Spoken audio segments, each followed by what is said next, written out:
connaissez-vous ce groupe de K-pop?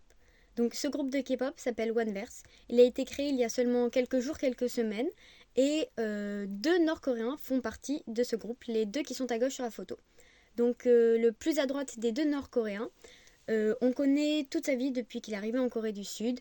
Il est arrivé en 2013 à l'âge de 13 ans et il a mendié jusqu'à se faire repérer par une agence de K-pop où il est devenu trainee et maintenant il fait partie de ce groupe. Pour le deuxième Nord-Coréen, on sait seulement qu'il est arrivé en 2019 et qu'il s'est fait repérer par l'agence et depuis on ne sait pas ce qui s'est passé entre temps depuis 2019 et maintenant 2024. Sauf que 2019 c'était il n'y a pas si longtemps que ça. Et certains spéculent sur le fait qu'il serait en fait un espion de la Corée du Nord.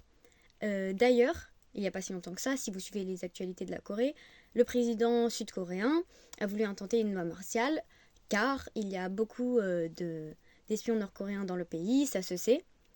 Et quoi de mieux que d'être au devant de la scène et de dire à tout le monde qu'il est nord-coréen pour espionner le pays. Donc bien sûr, ce ne sont que des spéculations. Les deux membres nord-coréens sont très protégés par l'agence, etc.